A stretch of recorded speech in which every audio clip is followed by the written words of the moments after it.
Hello, welcome to my home. I'm Dr. Nick Begich, and today's video that we're producing is HAARP and beyond. It's been a long time since we've produced a video on HAARP and really brought out the information in the context of where we are now in 2006 versus where we were when we first disclosed this story in the book Angels Don't Play This HAARP back in 1995. So today's topic will deal with the various aspects of HAARP and talk about what's happened since with some of the key players involved in that research, as well as the political implications and where this technology is going from here.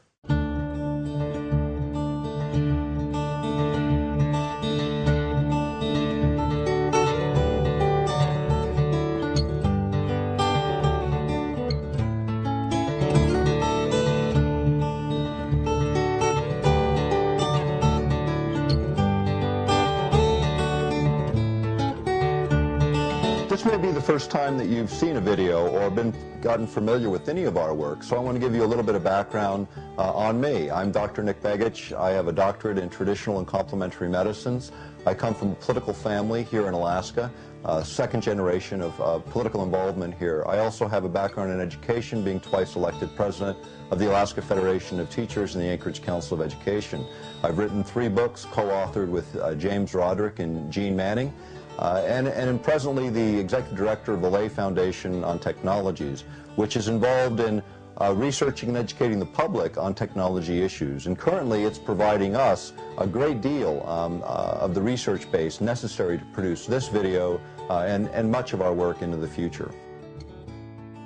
Welcome to my library. I want to start with a little discussion of the Lay Institute on Technology, Inc., which was set up as a Texas nonprofit corporation primarily to educate the public on the impacts of technology. And as a result of that effort and my work with Dorothy Lay, the founder of that foundation, we're able to continue to archive and develop material that's useful for research projects like this and many others. In fact, all that material now is posted on the internet at www.layinstitute.org.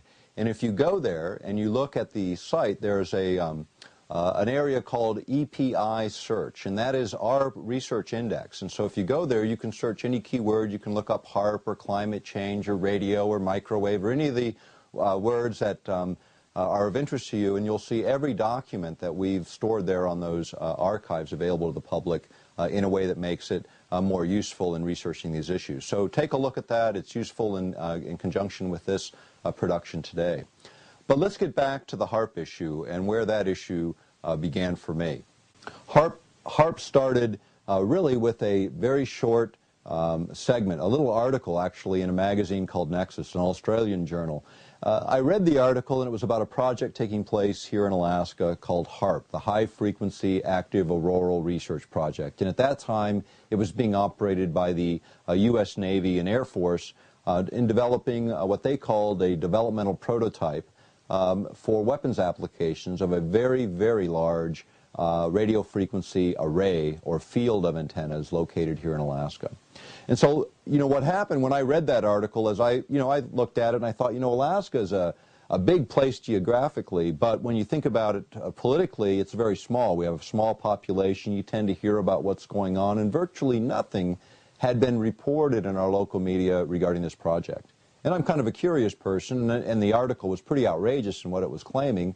So I went and looked at what was available first by searching the sources that were cited in that article at our local library, LUSAC, which happens to be one of 78 libraries at that time in the country that were designated as federal repositories, places where any unclassified federal record are either stored or they have to produce it for you for free. So it's an incredible research library here in Anchorage, and as I said, 78 of them around the United States.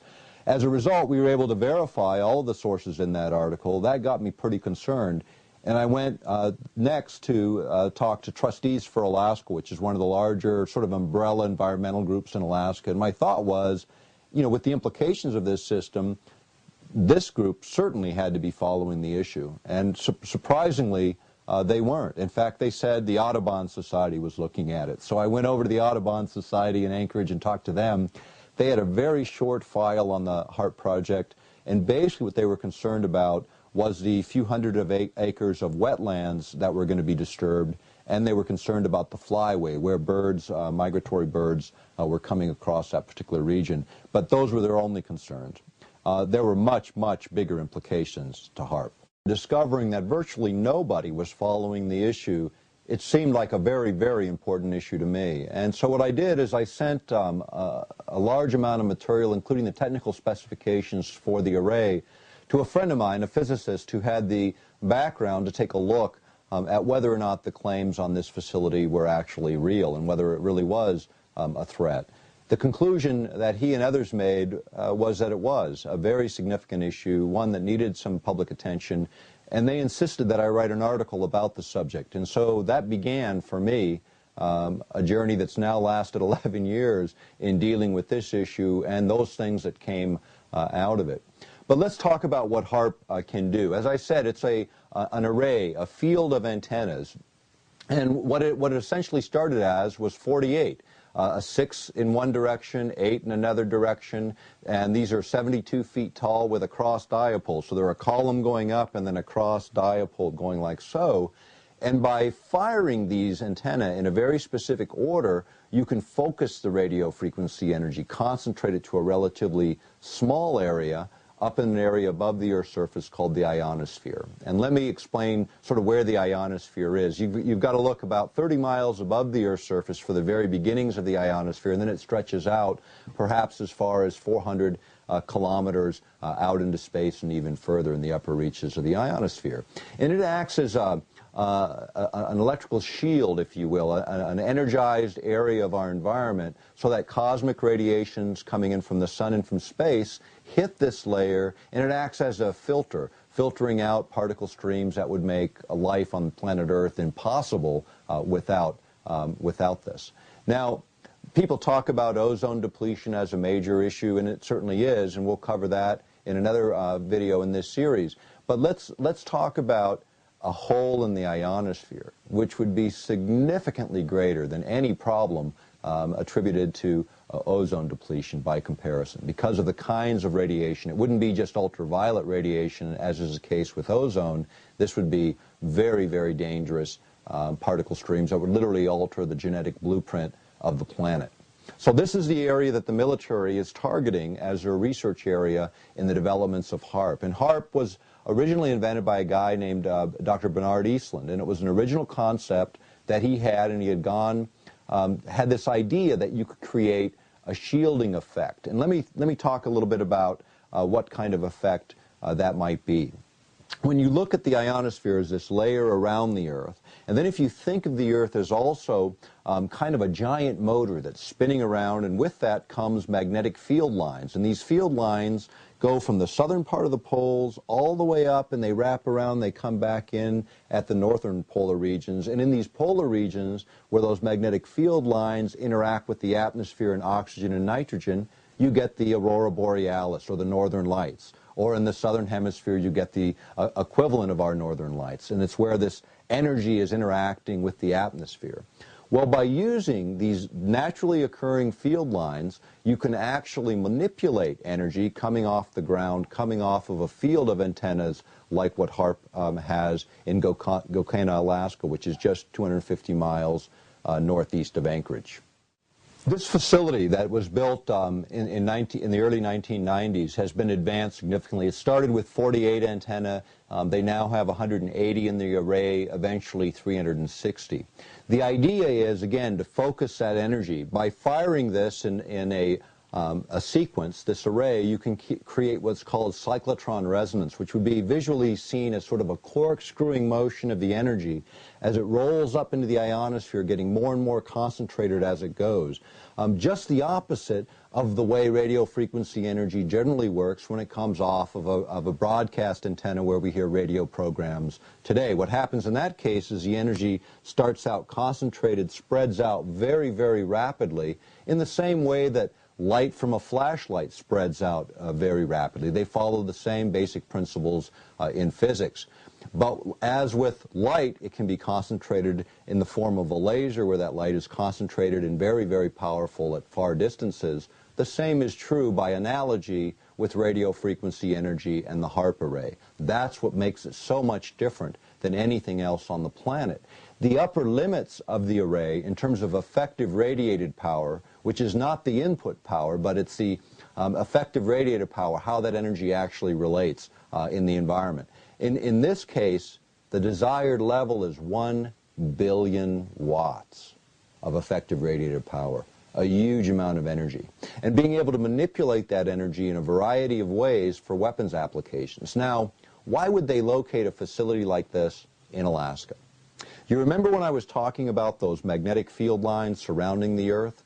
The idea was that if you could send cyclotron resonance, this energy coming off of the radio frequency array, this radio frequency energy in this form up to those magnetic lines of force, they'd corkscrew themselves around them.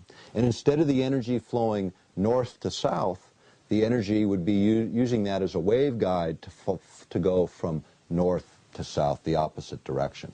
So in this case, what then happens is, as you energize these field lines around the planet, any object passing through them would encounter a huge amount of energy that would disrupt the avionics, the electronics that control the flight path of intercontinental ballistic missiles or anything else in the region, including satellites, low-orbiting satellites, and the like. So the idea was to create this shield. That was number one. The amount of energy that was required was huge. So Dr. Eastland went to ARCO. At that time, Atlantic Richfield had huge natural gas resources on the north slope of Alaska, ideally suited, according to Eastland's patents, for exploitation for this technology, because natural gas supplies would allow the conversion to electrical energy using magnetohydrodynamic generators, called out in Eastland's patents. And then from there, that electrical energy could be fed into this huge array and then sent up to the ionosphere for the various weapons applications. So the ideal situation presented itself in the early 90s, and it was location within the boundaries of the United States for a ground-based system that in effect, as we go through the day today, you'll see has all of the ramifications that were being sought in the 80s under the old Star Wars concepts. The idea of a global missile shield or protection from adversaries using low-orbiting space platforms and the like. So here we had a technology emerging that could solve those things. For Atlantic Richfield, it was great because there's no gas line presently coming out of Alaska to bring that gas to market. And we've been producing oil from that field for over 30 years, yet we can't get the natural gas. So for ARCO to be able to sell the gas to the military right where it is offered tremendous advantage. So they set up ARCO Power Technologies, Inc., a subsidiary with 30 employees. They originally bid on the HAARP project after selling the concept to the military in the early days, in the late 80s. Dr. Eastland actually put together that original team that became ARCO Power Technologies, Inc. Now what they did as a subsidiary, they had no track record of military contracting. They had really no history at all. They bid for the HAARP construction and applications on that project and won. And who did they bid against? Raytheon Corporation, for one. Raytheon at the time was the 44th largest company in the world, according to Forbes magazine. And they were the inventors of things like the Patriot missiles and some of the new active denial systems being promoted today. In other words, they had real weapons applications and histories, yet this little subsidy, ARCO Power Technologies, won the contract. Now, in public procurement, the way you win those contracts is actually through what's called proprietary information. Certain companies are given extra points and advantage if they hold the technical knowledge necessary to carry a project out. In this case, ARCO Power Technologies, Inc. own those 9 critical patents associated with the HAARP program. And those are cited in the book Angels Don't Play This HAARP, along with over 300 military, academic, and mainstream media reports on HAARP. So that's the place if you really want that detailed source material. Get the book, take a look at the bibliographical indexes, also look at the Lay Institute site. The fact is, what happened in all of this development was this excitement from ARCO, because here it was. They were going to make money on gas they could never make money on before. But what happened is The company went through some controversies, some changes. Company eventually sold. Actually, ARCO's no longer here. But the company itself, the subsidiary, was later sold to another organization called E-Systems. And E-Systems was the subject of Washington Post reports back in the early 90s. They predominantly were, at that time, were a $2.1 billion company with the vast majority of their income derived from what are called black projects, projects so secret even the U.S. Congress doesn't know what they're funding. And the citations regarding that are also in the book, Angels Don't Play This HAARP. The point is, this company ends up with the patents and the subsidiary. And what did they do? They sold out. They sold to none other than Raytheon Corporation, the losing bidder on the first project in the beginning. So Raytheon ends up with the intellectual property. They end up with that project, and they later sold to British Aerospace, which is an interesting change of events, and that was in 2003.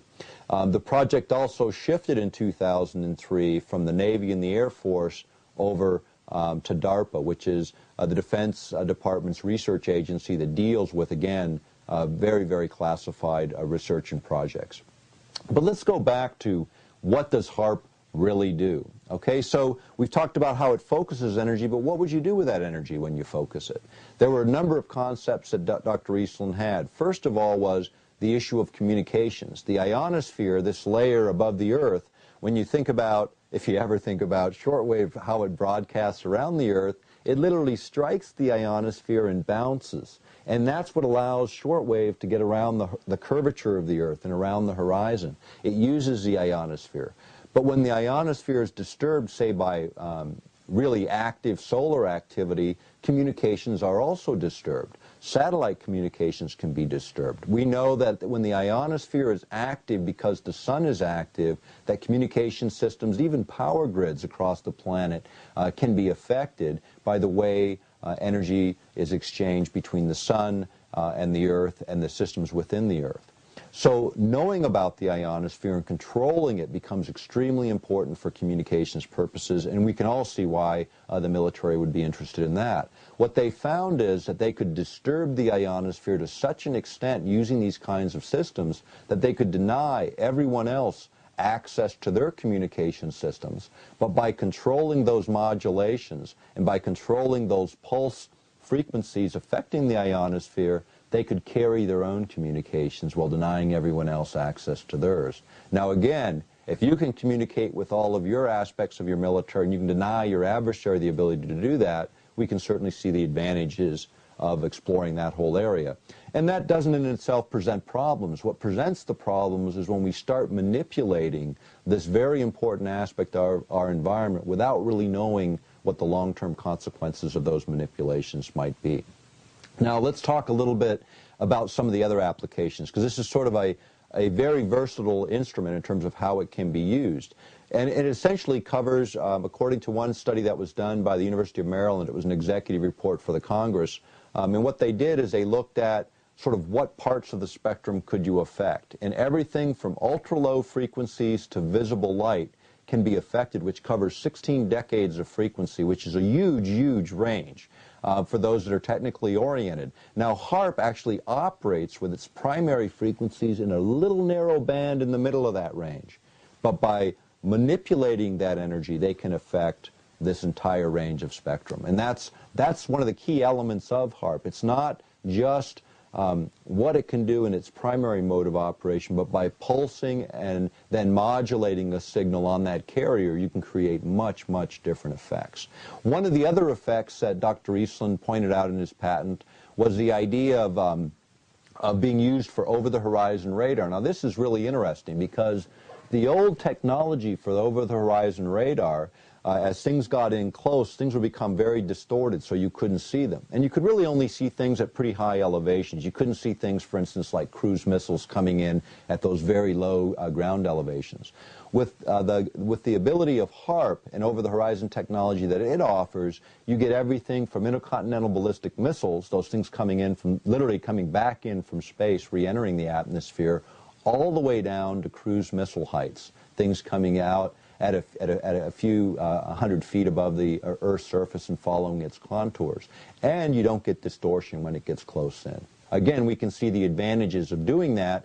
For that application, you actually need 2 transmitters, and Alaska does have 2. High Pass, located just outside of Fairbanks near the Poker Flats Rocket Range, which is a small array, and then the larger array at Gokana, Alaska, which is, again, 250 miles northeast of Anchorage. Now there, what you can do then is you can literally energize an area of the ionosphere, and it creates what's called a cold plasma, or layer of energy that acts like a reflective mirror. And by moving it around and steering it, you can then send a signal from the other transmitter and bounce it over the curvature of the Earth. So you get this over-the-horizon effect. If you use, again, one of the other patents in this cluster held by Arco Power Technologies, Inc., is a gamma ray detector designed for satellite-based applications, and utilizing first the HAARP system to create a unique energy pattern around each of the incoming objects, then using gamma ray detectors based on satellites, they could actually determine which of those incoming objects carry nuclear payloads and which ones are simply decoys. Extremely important, because in all nuclear scenarios, except for those by rogue states, we envision 100,000 incoming objects, of which only perhaps a few hundred actually carry nuclear payloads. Now, we don't have the capability of knocking out all of those objects, but if we could isolate the real threats, those that carry nuclear payloads, then obviously an advantage is gained there. So that over-the-horizon application, and then the idea of detecting by the unique energy signature around all those objects. And then the third application in this series was the idea of creating what's called an EMP, an electromagnetic pulse, or a surge of energy so strong that it overrides the electronic circuits, those little microcircuits within all of sophisticated electronics and computer systems, overrides them, causing bit errors and computer error that causes those aircrafts to crash. And in some cases, with enough EMP power, you can literally melt circuitry. So 3 phases. If you increase the power sufficiently on the HAARP facility, you can create this EMP effect and knock out everything in the sky. Now, obviously, in a nuclear scenario, we can see the need for something like this, but at the same time, everything else that's in that space or in that range is also going to be knocked out. All the civilian aircraft, that's the collateral damage in such an event, and if we were to use such technology. Now, Alaska is the place where the new system for missile defense is actually being constructed. Let's get back to the issue of missile defense for just a moment, because this is an extremely important aspect of the whole HAARP story, because this is really where it began. You know, when you go back to '95, when we were first publishing on the subject, you know, Gene Manning and I wrote the book Angels Don't Play This HAARP, really as a beginning point to get public debate on the issue. I've done thousands of radio broadcasts in the last 11 years on this issue, as well as traveled to Europe 13 times on related issues. Now, at one point, early on in 1997, I got a call from a gentleman, Tom Spencer, and Tom was at that time the environmental chairman of the European Parliament, and he was a conservative from Great Britain. And Tom asked me a lot about HAARP, wanted the information. Apparently someone here in the United States who had heard us on radio, gotten a copy of our book, had forwarded it on to him, and it got his attention. Now, when he made inquiries into the British military about HAARP and related technologies, the answer he kept getting from them was, Tom, stay out of this. Don't get involved. And for Tom Spencer, that was really the wrong answer. In fact, it was his ticket to the dance, because it got him very involved in this issue. We began a dialogue, and he brought myself and a friend of mine, a physicist, over to actually Brussels, where we were able to meet with him and other parliamentarians and others involved in military-related issues. And we also were able to form an association between the Greens, the Social Democrats, and the Conservatives around the HAARP issue, largely because of the work of Tom Spencer. Now, in the interim, several things started to happen. Tom brought us into a couple of different venues, and I want to tell the story because it's a big part of sort of how this thing started to shape. He brought us in to a number of venues, and the first one was one on Arctic issues by the organization called GLOBE, and this was an organization composed of 200 federally elected or nationally elected legislators from 44 governments from around the world, dealing primarily with environmental related issues. And this was an opportunity to talk about HAARP within that forum. Right after our presentation, we were approached by members of the Russian Duma. Now, this is going back to 1997-98 time frame. They approached us, were very interested in the issue because Russians actually, the Soviets back in the 70s, had utilized very similar systems. In fact, if you go back, there was a signal that was reported by shortwave broadcasters as the woodpecker signal, and it was this irritating noise that they would pick up on shortwave broadcasts. They triangulated the positions back to 5 transmitters in the former Soviet Union that were responsible for creating those signals. Those were the early predecessors to HAARP, and we'll get back to that in a little bit. But in the European Parliament, Tom Spencer then became chairman of the Foreign Affairs Committee, the most powerful committee, or one of the most powerful in the European Parliament. He then was able to bring us back to testify in the Security and Disarmament Subcommittee of the Foreign Affairs Committee on the issue of HAARP. And what eventually happened is several sections were included in a European Parliament resolution on disarmament, specifically addressing the problems associated with HAARP.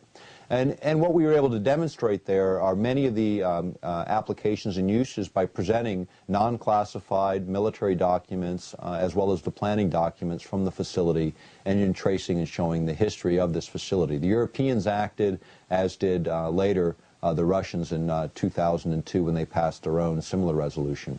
The problem, going back to that testimony in the European Parliament in February of '98, was one issue that we raised where they had strong objections. And we had said in that hearing that the United States would unilaterally abandon the ABM treaty, the Anti-Ballistics Missile Treaty with the former Soviet Union, considered one of the anchors in world peace globally by Europeans and our traditional allies as well as our adversaries. The idea that we would abrogate that without cluing in our traditional allies in Brussels and throughout Western Europe, they just couldn't accept. The fact is, we had said it would happen within a year. We were off by 3 months. It was 3 months later that the United States began their moves, which eventually led to the abandonment of that treaty. This was done under both the Clinton administrations and the Bush administrations. Even though Clinton had said he would never support this kind of move, he in the end, in fact, did. What happened then is a lot of concerns because we were so right on in terms of our predictions of what was going to happen. We even gave them the rationale that the senior senator from Alaska, Ted Stevens, would use, which was, there is no Soviet Union, therefore there is no treaty. That's what he said on the floor of the United States Senate in the prelude to the abandonment of that treaty. This is a problem, and it has been a problem for our European allies, and probably was one of the most significant points of disembarking from a policy of cooperation, because when you think about it, they really should have been clued in. Parliamentarians should have been part of a dialogue that involved something so strategically important to them, our traditional allies, our NATO allies, the abandonment of a fundamental treaty. The other issue, going back to HAARP, that was raised in the hearings was this whole issue of how else would it be used, what are the implications environmentally, etc. And you know, we were supposed to have a 15-minute presentation. They actually gave me an hour and a half to present on these issues because of the ramifications of HAARP. They later issued a report that didn't just include the ramifications of HAARP, but all of these systems associated with it and this whole direction in technology that's taking place today, of which HAARP is just a small part. But let's get back to some of the other applications of HAARP and some of the other things that it can do. One of the other applications that came up early on was the idea of what's called Earth-penetrating tomography. Let me make that really simple. By analogy, it would be like X-raying the Earth or looking into the Earth several kilometers or several miles deep to look at underground structures for mineral deposits, nuclear facilities, tunnels, mining facilities, all those kinds of things can be detected by earth-penetrating tomography. Now, the way that this would work with HAARP is really unique, and this is again going back to Dr. Eastland's patents. By sending this energy up, this focused energy up to the ionosphere, what they can do is they can pulse the energy, so it acts like a punch. So it's punching the ionosphere with this force that causes the ionosphere to vibrate in resonance, in harmony with this signal on the ground. So, for instance, in Norway, where they have one of these facilities operating, they were able to play Wagner in a way that got the ionosphere to literally vibrate to Wagner, as an example.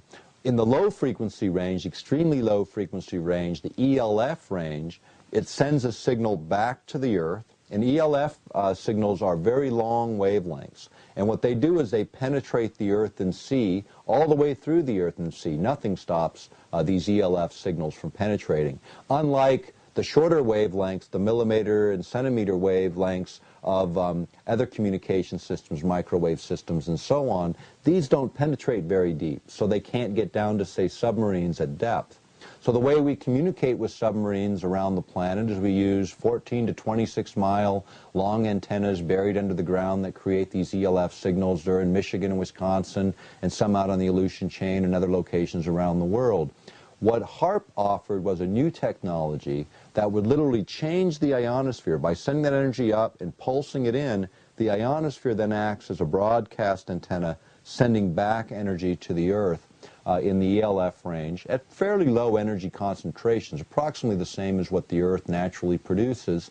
These signals penetrate the Earth, and their character is measured by instruments on the ground or low-flying objects that can then pick up these signals and then determine exactly what those underground structures look like. In MSNBC, right after 9/11, November 27th, 2001, there was an MSNBC report where they cited HAARP as a useful technology to use in Afghanistan for locating all of those underground facilities and the like. And the reason that they knew it would work in those applications is going back to 1995 and the congressional appropriations under the defense budget in that year. They appropriated $11 million to HAARP to test just that application under the caveat that if it didn't work for Earth-penetrating tomography, or they didn't test that application, it wouldn't get any more funding. Now, they tested the application, and on a program on the ionosphere, on a show called Horizons, aired on BBC TV, a professor from the University of Maryland, Professor Papadopoulos, actually talked about the results of the Earth-penetrating tomography tests with HAARP, where they were looking at underground mining facilities in the area surrounding Fairbanks, Alaska, and were able to determine with 99% accuracy the location of those tunnels when comparing them to the actual maps and surveys of those underground workings. So they proved the technology would work. If you go back to Atlantic Richfield, the oil company that started this whole project, you can see why they would be interested. I mean, if you get a whole profile of the entire North Slope regions of Alaska and other oil-producing regions of the world and know with certainty what's under the ground, great things for their perspective and their shareholders could be gained. In fact, an expert in this area was able to look at that idea, this Earth-penetrating tomography issue, a guy named Brooks Agnew. Brooks Agnew is an interesting guy. He is a specialist in Earth-penetrating tomography, and actually there's an article by him posted on my website at www.earthpulse, earthpulse.com. At that site, you can read the article in detail, but basically what he found is back during the 80s and 90s, he was doing work in earth-penetrating tomography for the oil industry. And what he was able to do is with 30 watts of power, which is nothing compared to 1 billion watts of effective radiator power with HAARP, but with 30 watts of power, he was able to get profiles of ground strata several kilometers deep. And he actually used this with a company that's now fairly well known, Halliburton. He went around to 9 states and 26 known drill sites where they actually knew exactly what the ground strata was and the oil and gas grades that were there. And Brooks Agnew, with his technology, earth-penetrating tomography, was able to determine with 99% accuracy not only the ground strata differentials, but whether there was oil and gas in the ground and the quality of those oil and gas deposits. That is an incredible technology, considering that the method of use was not disturbing in terms of natural systems at those very low power levels. Yet, when you think about oil and gas, those are public resources. Having certainty about where to drill and what to do would certainly change the dynamics of how the industry competitively fought for those resources, and would have huge implications in the economies of the world. But the point of the matter is that technology is not being used for mineral exploration today. It's being used primarily for military applications, as is the case with HAARP. The question in my mind has always been, did any of these guys under any of these transfer agreements, did the oil companies retain rights? Did they keep rights so they could utilize that data in the future? Why isn't the U.S. government utilizing that data for isolating oil fields within the United States and other places? It's a good question and one that still remains to be answered. But when you get into earth-penetrating tomography, the problem that Brooks Agnew has and others have voiced is the idea of the energy concentrations, because what he knew is that if you used too much energy, in his worst case scenario, you could trigger geologic events, earthquakes, those kinds of events could be triggered utilizing high energy densities in the ELF range. In fact, there was a DOD news briefing. It goes back to April 27th, 1997, and it was at the University of Georgia, and it was Secretary of Defense William Cohen. He was commenting on weapons of mass destruction. Remember, that's way before 9/11.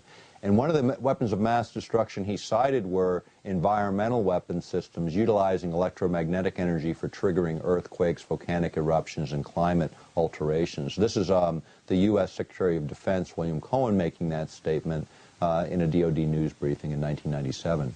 The idea of using energy or accidentally triggering these events was the big concern of Brooks Agnew when he started looking at HAARP as an issue. The other was, what would happen if this energy going up into the ionosphere actually acted as a conductor or formed a shunt connecting to the Earth, this energy from the ionosphere? What he envisioned would then happen is it would form a tap where the energy actually flowed from the ionosphere down to the Earth, and it would look like, according to Brooks Agnew, the biggest bolt of lightning you've ever seen in your life striking the Earth 40 times a second. Now, granted, the idea of bolt of lightning, the biggest you've ever seen, striking the Earth 40 times a second until all that energy was discharged out of the ionosphere is, granted, the most extreme of situations and one that certainly hasn't manifested itself yet. But these are the kinds of concerns being raised by independent scientists literally around the world and now by some of the governments around the world. There's a couple of other applications of HAARP that I want to talk a little bit about. The first one, and these are the two probably the most controversial areas of HAARP. The first one deals with the idea of manipulating weather systems. And this is a very important issue because, again, you're dealing with concepts that have been attempted over the years. In fact, these days you've actually got the United States Congress, two bills pending, one in the Senate, one in the House, to create a commission for review of weather modification technology because commercial interests are now advancing them along with other militaries from around the world. So you've got economic interest interested as much as the military in controlling weather outcomes and climate outcomes for obvious advantage and reasons. But it creates problems. And here's what happens with HAARP.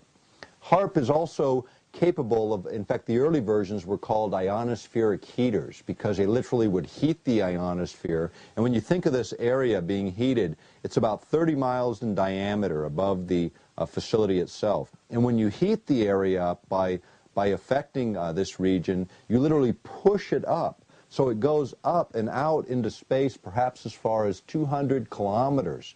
Instead of being 30 miles above the Earth's surface, now you're almost a couple hundred miles potentially out into space with this column, and the lower atmosphere below rushes in to fill that space. Now what happens then?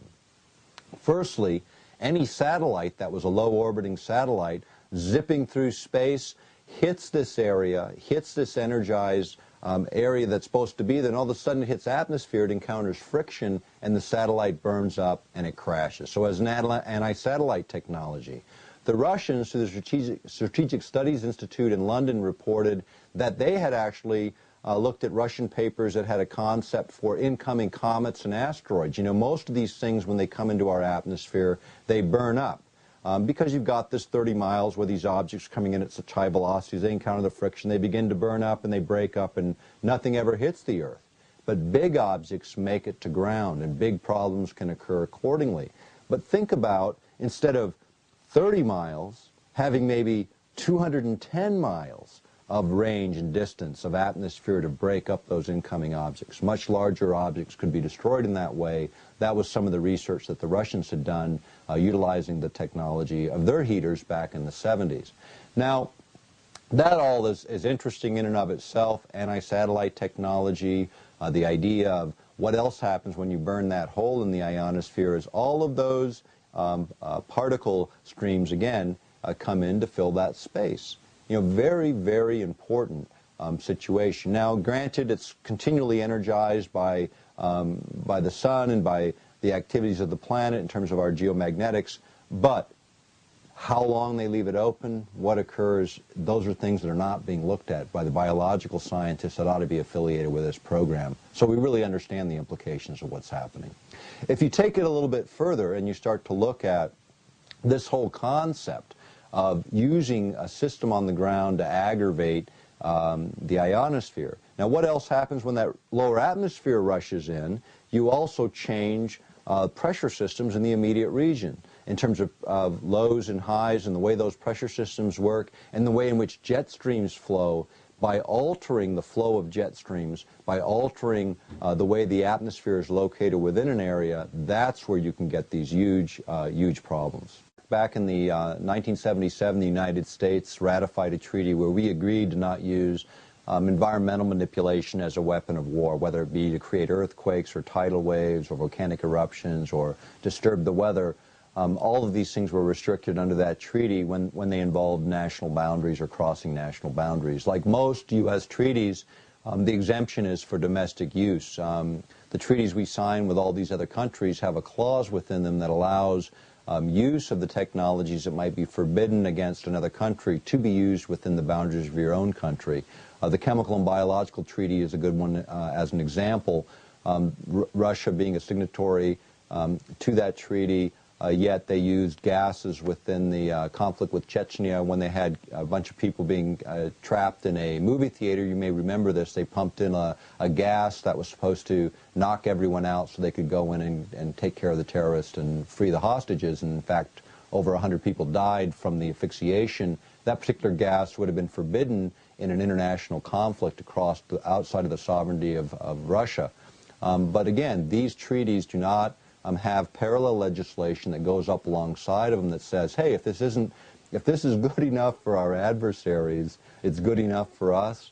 And really, we need that parallel legislation. Every time we sign a treaty, there ought to be a domestic law going right up alongside it. The environmental modification treaties were no exception. We continued our experimentation within the United States. The idea now that we can modify weather to large degree is something that's not just unique to the United States. The Russians, through private companies, have offered, according to New York Times articles, have offered that service to other governments to help with weather-related problems and issues.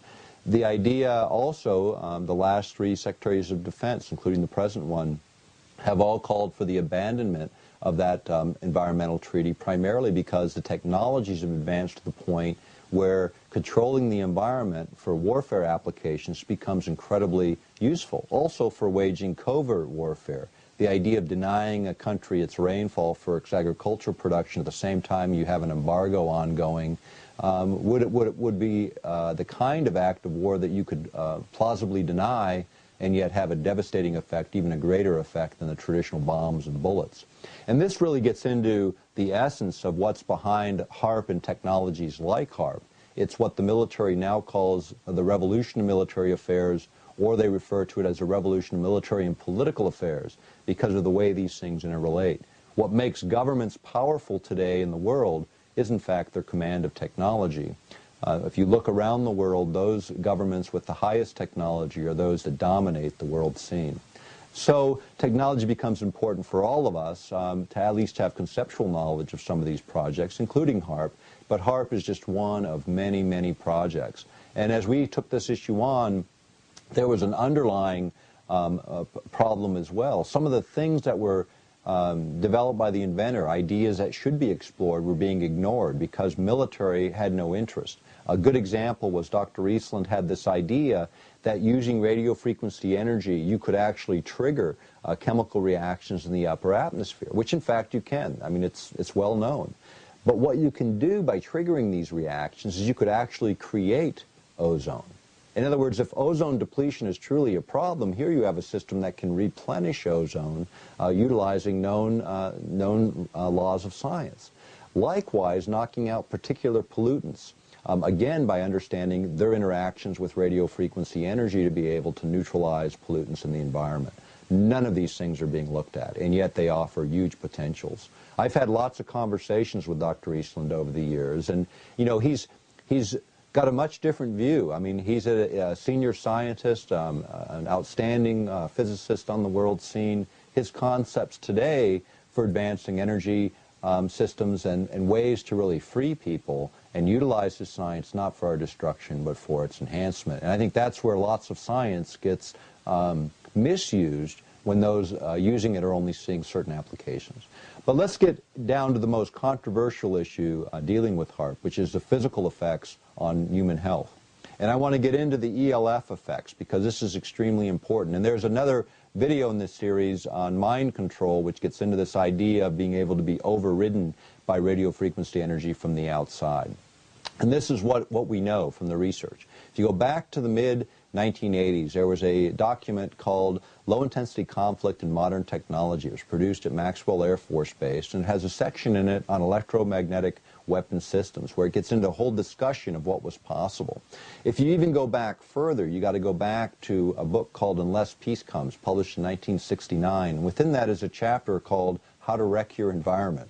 And the reason it's an important chapter, that's before Earth Day, you know, that was later in the 70s, so you could get away with a chapter like that. But nonetheless, the guy that wrote it was a guy named G.F. Gordon MacDonald, and he was a full professor at UCLA and a science advisor to President Johnson when he was in the presidency. And he had written back then that if we could ever figure out how to electronically stroke the ionosphere in just the right way, we could return a signal to the Earth that would literally manipulate the behavior of people over huge geographic areas. That was G.F. Gordon MacDonald's ideas going back then. But in 1969, we didn't have a way to electronically stroke the ionosphere and create that kind of returning signal. Later, in a book by Zbigniew Brzezinski, it was a book called Between Two Ages, and in this book is a reiteration of G.F. Gordon's ideas about, again, being able to electronically stroke the ionosphere and return a signal to the Earth. In this particular book by Brzezinski, and Brzezinski, for those who don't remember, he later became National Security Advisor to President Carter.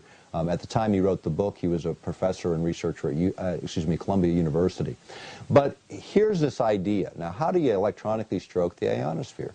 That's exactly what HAARP does. But what kind of signal returns is what's relevant. And here's why. When you think about energy, most energy passes through us, and we have huge amounts of radio frequency energy passing through us right today. You know that nature creates a certain amount of radio frequency energy that has always been here, but man creates 200 million times more radio frequency energy than what nature creates. So that surrounds us. We're literally surrounded in that soup, and that's just radio frequency energy. When you think of that whole electromagnetic spectrum, there's a whole lot of other energy that man's created that surrounds us as well. But the human body is really unique. It's like the ultimate tuner. Most energy passes through us like static between the stations. You know, when you're going through the radio stations and you're looking for that favorite channel, it's when resonance occurs between the receiver and the transmitter. That thing sending the energy, the radio station, to the radio receiver. When they're in harmony, you get a nice clear signal and you get your station. The same is true by analogy within the human body, and this is what the military research has shown, is that you can affect everything down to a molecular level if you understand enough about the physics of the body and the math of radio frequency energy's relationship to it. You can manipulate radio frequency energy to affect the body. And this is what they did actually in a study sponsored by the Air Force. The study was at the University of Utah. It was completed in 1985, and it was under the auspices of the Science Advisory Board to the Air Force, and it produced what's called the Radio Frequency Dosimetry Handbook. Simple language, it's the dosages of radio frequency energy necessary to override every vital organ of the body, including the brain, whether it be the liver, the kidneys, the heart, the lungs, to interfere with their natural performance. as a weapon or weapon application.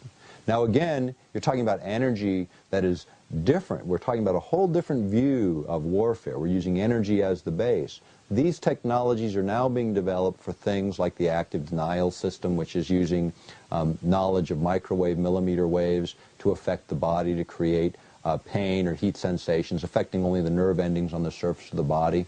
But these basic principles apply to the entire living organism. So Jose Delgado is an interesting guy. He was at Yale University in the mid-60s. He began mapping the human brain by planting electrodes in primates and humans to see how to affect the different parts of the brain, figure out what parts of the brain were affected and affected our, our health and the way we thought, and just sort of how the brain worked, mapping it out.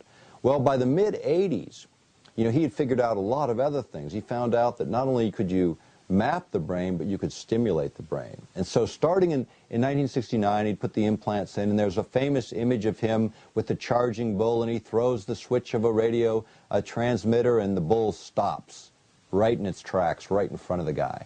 And in this case, he used an implant that affected the bull in a way that caused it to stop. Now, what he found by the mid-80s is he didn't need any implanted technology whatsoever.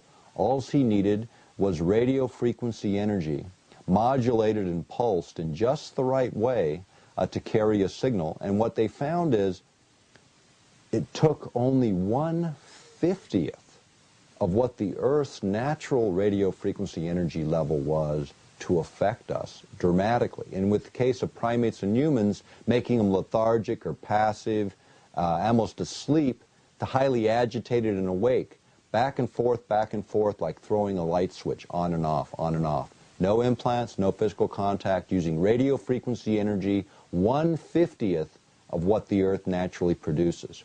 HAARP, in its Earth-penetrating tomography mode, will produce 50 times more energy than is necessary to override normal brain function, according to the research at Yale University and the research conducted by the Air Force and Navy in all of those projects that we cite within our published work. Now, when you think about the idea of manipulating brain activity, you can do it for all kinds of different reasons. I mean, it can be an accidental side effect, which is what the military says is the case with HAARP. But the question of side effect or deliberate effect really takes us back to this issue of human manipulation. Is it possible? And let's talk about that a little bit more in depth.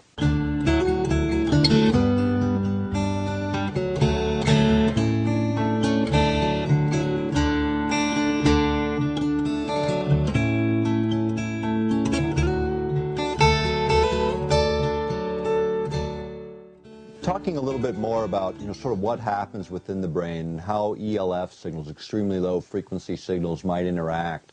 If you look at an EEG and you look at what the brain is actually doing, you look at those patterns, what we know is that the brain exhibits predominant brain waves during certain times and during certain activities. In your very deepest states of sleep, for instance, it's 1 to 4 hertz or pulses per second of the predominant ELF frequency within the brain. In that sort of middle stage of sleep where you're actively dreaming but you're kind of consciously awake at the same time, this is the theta range, approximately 4 to 7 hertz or pulses per second. 7 to approximately 11 or 12 hertz is the alpha range. This is where you are when you're in that zone or ideal place for learning and doing art and that kind of activity. The beta ranges get into where you're actively listening and participating all the way up to agitated states. And what we know is that any external signal, whether it be flickering light, or whether it be binaural beat created by sound, or whether it be electromagnetic energy being pulsed through the body, or radio frequency energy, all of these things at the right pulse rates can override normal brain function and change the way our brain chemistry then looks, because it starts with the energy interactions that then create the chemical reactions that then create changes in our behaviors. So the idea of accidentally triggering these kinds of events or deliberately doing it, as was discussed by Zbigniew Brzezinski and McDonald, the idea that you could literally do this and affect 70 or 80% of the population within a large area. HAARP can do this as a side effect or a deliberate effect, based on the science and research done by the military in developing these technologies. It's not one of the stated goals of HAARP but it is an issue that needs to be looked at, and one that Russians and Europeans have begun to raise concerns about, because their research also shows exactly what we're saying is in fact the case. The problem with technology and the directions in which it's going when you consider things like HAARP is we're getting away from the bullets and the bombs and ordnance and going to energy-based technologies. Now, energy-based technologies present some unique challenges. Firstly, from the standpoint of really looking at the damage that we create, we affect living systems and electronic systems, but we don't affect the basic infrastructure of countries. You know, we're about to spend $2 trillion in the total expenditures anticipated in Iraq alone. That is a huge amount of expenditure over the years it's going to take to rebuild it and what has already been spent destroying it. So these weapons are being developed to keep the infrastructures in place, but kill or affect the living people within these regions. So the idea of HAARP being turned to these uses in the future as these techniques and technologies are advancing shouldn't be discounted at all. In fact, it should be expected. It is one of the reasons that international bodies are beginning to complain about this technology's potential abuses. So you've got, when you look at HAARP, a very versatile instrument, from Earth-penetrating tomography and Earth imaging, affecting weather systems, affecting communications, over-the-horizon radar, global shielding. All of those applications, for obvious reasons, people can see strategic advantage. However, again, when you're dealing with literally connecting a machine on the ground to a component of the environment with the expressed intention of manipulating the environment for weapons applications, that concept alone deserves significant international discussion. And because it's being generated in this country, in the United States, it should have significant public discussion about the ramifications, not just within our own territory, but around the world. And that's what's missing from much of the HAARP debate. Now let's go back for a minute to the work of Dr. Ben Eastland. You know, when he originated this concept, it was a long time ago. You know, you're now going back to the late 1980s and the 1980s through the early 1990s. You know, technology's advanced dramatically since then. And Dr. Eastland hasn't just been sitting around either. You know, he's got other projects he's been working on that are quite interesting. And one of those recently, in fact, in October of 2005, he presented a paper at Penn State on weather modification utilizing gravitational waves. Now, what's important about this paper, extremely important about this paper, is that it talks about being able to modify weather using 1,600 times less energy than was anticipated for weather modification applications using HAARP. In other words, 1,600 times less energy than was once thought to be needed.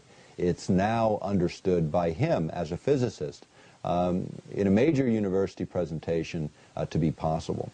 Now, when you think about weather modification, one of the other things that happened with Dr. Eastland is he was invited by the European Space Agency to do a paper on weather modification utilizing the HAARP systems.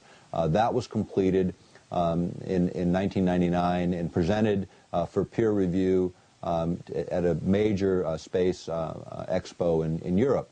Coming off of that paper, FEMA and NASA contracted with Dr. Eastland to prepare a paper utilizing space-based technologies, satellite-based technologies for weather modification applications. And one of the things that he saw and that he mentions in both these papers is, for instance, being able to affect tornadoes. And the idea of tornadoes, you know, you have a warm front coming into contact with a cold front, and when they come together, you get a shearing force that causes that twisting action where you get the tornado formation. So the idea of Eastland was if you could heat the cold front sufficiently that when these two fronts connected, you didn't get that energy differential to create that tornado formation, you could essentially knock out tornadoes. The problem is, of course, if you miss and you heat the already heated area so that there's even a greater differential when it encounters the cold front, you have more energy available to create even a more destructive tornado.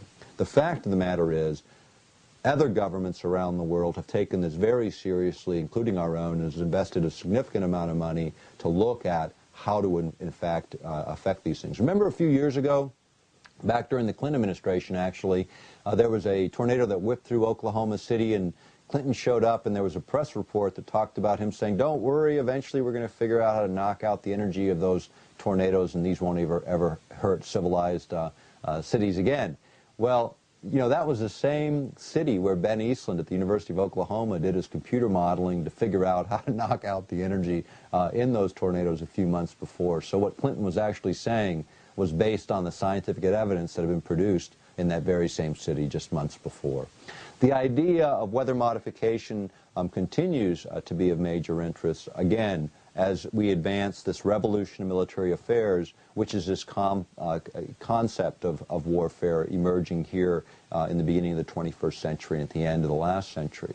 Now, that concept essentially came from a paper written in 1989 by the U.S. Army War College, and it was a paper that was called The Revolution of Military Affairs. And what it said is that the technology was changing so dramatically. They equated it with the change that happened when gunpowder was introduced to Europe in the Middle Ages, or when atomic weapons were introduced in the middle of the last century. That's the kind of revolution taking place today, using energy as the base of the science. Not bullets and bombs, but speed of light technologies, from high-powered lasers to particle beams to HAARP systems. These are the systems of the 21st century, and here's what we have to consider. When you're using energy discharges, like for instance in an anti-ballistic missile arrangement where you've got incoming missiles, you know, here in Alaska, we've become the place where they've built the new missile defense system. So they've installed in underground silos interceptors.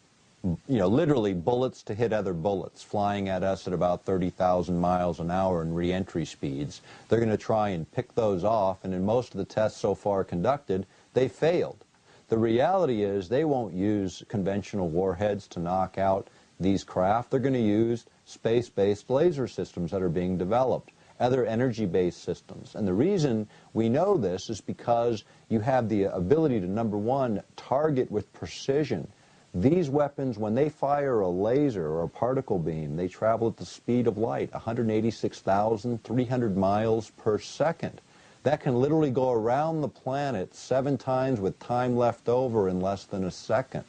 So being able to target, say, an intercontinental ballistic missile, you'd literally be able to knock it out of the sky before it ever left the launch pad with this type of technology. That's where missile defense is going in the 21st century. The interceptors are the party line for the public. The reality is these other systems are advancing. The Department of Energy has owned patents since the late 1980s that are cited in the book Earthrising the Revolution, which I wrote with James Roderick a number of years ago. The fact is they've had the technology, they're advancing the technology. HAARP is a part of this advancement, this revolution in military affairs. The other thing that's happening, and where the HAARP issue starts to cross over, is the idea of affecting our physical bodies, affecting our health or our mental states. That is an area of technology that has raised huge, huge controversies around the world today, and is continuing to be raised today because of the implications in 24th century warfare. Now, take the concept of speed of light weapons and overlay that concept on this idea that George W. Bush has introduced as President of the United States, called preemptive warfare. This is the concept of figuring out who your enemies are before they know they're your enemies and wiping them out. You know, it works good when you're the top dog, when you own all the technologies that make preemptive warfare effective. But in the advent of speed of light weapons, weapons that discharge instantly where there is no time to react, is preemptive warfare a concept we want to introduce to the world scene today? China, the largest industrial power emerging on the planet, 13% growth per year consistently, 11 to 13% growth per year, building the largest industrial base, dwarfing the Industrial Revolution of the West of the last century. They're going to be capable of developing these very same technologies. They say, don't worry about the Chinese. They only spend $40 to $44 billion a year on defense, a fraction of what we spend in the United States. In fact, 10% approximately of what we spend in the United States. But if you look at what you buy in China for $44 billion, it's significantly more than we get for all the money we spend on defense within this country. That is the major, major issue. Taking from the brains of 1 billion citizens in a centralized government like China's and isolating those technologists, those future scientists, those engineers that can develop this type of technology is in fact a major area of Chinese advancement according to things being released by our Central Intelligence Agency today. Articles that have appeared in Russian military journals and other journals indicate that they are moving along the same path that we are with as much speed as we are. The problem is, again, the ideologies behind the technologies, whether it's the Chinese government, the Chinese military, or whether it's the United States government. Whatever the value systems that drive our technology, they should come from the people and spring forward. That's the nature of democratic republics. That's the nature of democracies. That's what's missing in the evolution of military technologies around the world today, including the United States. One of the other applications of the HAARP technology is the idea of energy transfer from one place on the planet to another. And this is really one of the more interesting ones. It's one of the first tests, in fact, the first test of a small array was to see if you could focus the radio frequency energy in a way where you could take electrical energy, convert it to radio frequency energy, then send it back up into, say, a satellite or a low-orbiting space platform, and turn that radio frequency energy back into electrical energy where it can be utilized as a power source. Now, why this is important as a power source, if you think about it, low-orbiting space platforms, if you could put these low-orbiting space platforms around the planet to utilize energy-based technologies like space-based lasers, you could get closer to your targets, but you have to have a fuel source. You can't just keep sending shuttles up there with energy. You have to be able to get the energy to those low-orbiting space platforms. And what they figured they could do with HAARP and systems like HAARP is keep energized space platforms for up to 10,000-hour missions. So literally, indefinitely, keeping objects afloat by continually feeding them the necessary energy they need to recharge and maintain their power levels.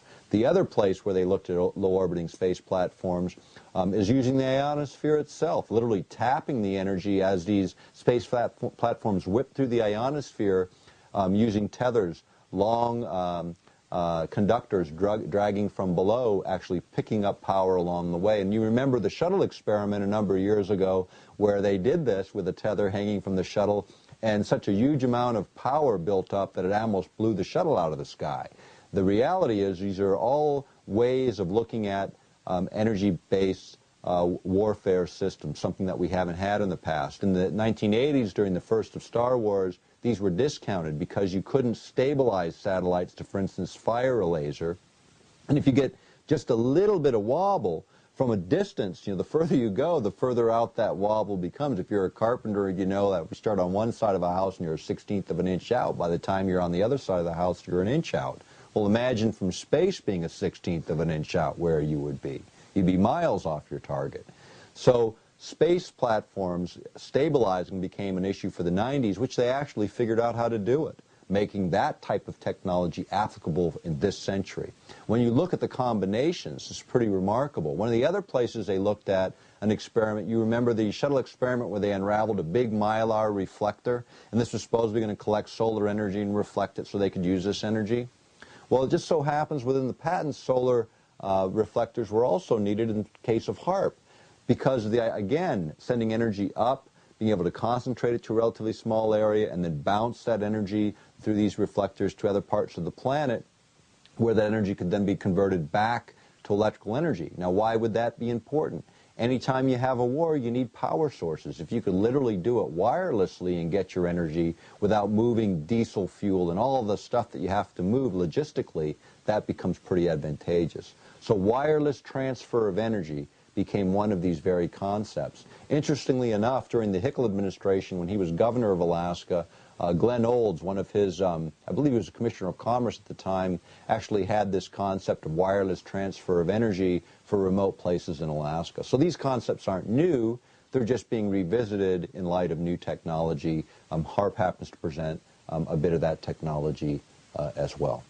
Over the years, HAARP has created, quite a lot of controversy. In fact, when you look on, if you do a search under HAARP, H-A-A-R-P on the internet, you'll find thousands and thousands of sources and documents and materials. Some of it pretty outrageous, quite frankly, and some of it right on target. Like any issue, HAARP is no exception. It draws a lot of controversy, draws a lot of misinformation to the debate as well. You know, this video was prepared to give a summation of the technology, but I recommend highly that people take a look. Get the book from your local library. Angels Don't Play This HAARP. There's over 350 sources cited in that book that validate all of the things that we've covered today. Take a look when you're looking at these kinds of issues, big issues that can literally change the face of the planet. Look deeper. Make sure that the facts are there. Make sure the information is there. But then get that information to those that can make a difference, whether it's your local political leadership coming out of your own states and your own countries. The fact of the matter is these technologies have to be engaged in the true light of day. We can't allow militaries to advance technologies that have these kinds of implications for the planet, for our health, for our environment. You know, if we're really to be stewards of this planet, it requires real action. Each of us can do something within our spheres of influence to make a difference, whether it's this issue or any of the other issues we cover in this series. The fact of the matter is, people make the difference. People make things change. And we need to engage the processes and do exactly that. And let's let our technology serve us in the 21st century as man intends it to do, and not create just another situation that we have to clean up in the next century. Thanks for spending the time with me today. Check out one of our other videos. We've got the mind control video, Technologies in the 21st Century, and a new video being produced on Earth changes. Thanks for being with me.